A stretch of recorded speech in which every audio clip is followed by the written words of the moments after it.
রাজ্যের স্বর্ণালংকার ব্যবসায় ক্রমশই মাথাচাড়া দিচ্ছে অনিয়মের অভিযোগ। ওজন ও পরিমাপের কারচুপি থেকে শুরু করে গয়নার গুণগত মান নিয়ে প্রশ্ন, সব মিলিয়ে গ্রাহকদের একাংশের মধ্যে বাড়ছে ক্ষোভ ও অনিশ্চয়তা। বসুন্ধরা নামে শহরের একটি পরিচিত জুয়েলারি প্রতিষ্ঠানে ওজন ও পরিমাপ দপ্তরের হানা যেন আরো জোরালো করল সেই আশঙ্কাকে।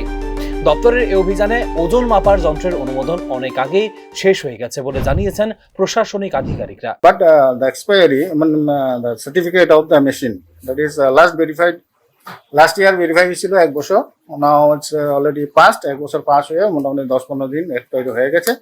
তো ওর জন্য মেশিনগুলোকে আমি কাস্টডিতে নিয়েছি এবং তাদের ইনস্ট্রাকশন করে দেওয়া হয়েছে যে মেশিনগুলা রেকটিফাই করে ভেরিফাই করিয়ে নিতে। নির্ধারিত মানদণ্ড না মেনে ওজন দেখিয়ে গ্রাহকদের আর্থিকভাবে ক্ষতিগ্রস্ত করা হচ্ছে বলে অভিযোগ একাংশ স্বর্ণ ব্যবসায়ীদের বিরুদ্ধে।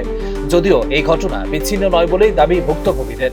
রাজ্যের বিভিন্ন প্রান্ত থেকে উঠে আসছে এই ধরনের অভিযোগ। সুন্দর জুয়েলারি সম্বন্ধে একটা ফর্মাল কমপ্লেন ছিল from the side of customers. Particular complain বলতে সেটা কোনো পার্টিকুলার ছিল না, তবে কমপ্লেন ছিল কাস্টমার, তাই এসছি, হঠাৎ ভিজিটে এসছি আমরা এলিগাল মেট্রোলজি এমসি সদর থেকে। এসে দেখলাম ওনাদের যে মেশিনগুলো, 3টা মেশিন আছে ওরা ইউজ করে। স্বর্ণালংকার কেনাবেচার ক্ষেত্রে স্বচ্ছতা বজায় রাখা অত্যন্ত গুরুত্বপূর্ণ, কিন্তু বাস্তবে দেখা যাচ্ছে অনেক ক্ষেত্রেই সেই স্বচ্ছতার অভাব প্রকট। হলমার্কিং থাকা সত্ত্বেও গয়নার বিশুদ্ধতা নিয়ে তৈরি হচ্ছে সন্দেহ। ফলে একদিকে যেমন আর্থিক ক্ষতির শিকার হচ্ছেন ক্রেতারা, অন্যদিকে ধাক্কা খাচ্ছে বাজারের প্রতি আস্থাও। এই ক্ষেত্রে নিয়মিত নজরদারি ও হঠাৎ অভিযান বাড়াতে হবে বলে মনে করছে গ্রাহক সাধারণ। পাশাপাশি দোষী প্রমাণিত হলে কড়া শাস্তির ব্যবস্থা করতে হবে, যাতে আগামী দিনে কাউকে না হতে হয় প্রতারণার শিকার।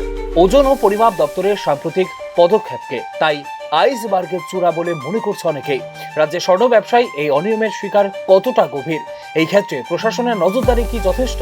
যতদিন না এই প্রশ্নগুলির সুনির্দিষ্ট উত্তর মিলছে, ততদিন গ্রাহকদের উদ্বেগ যে কাটছে না তার বলার অপেক্ষা রাখে না। Report news now.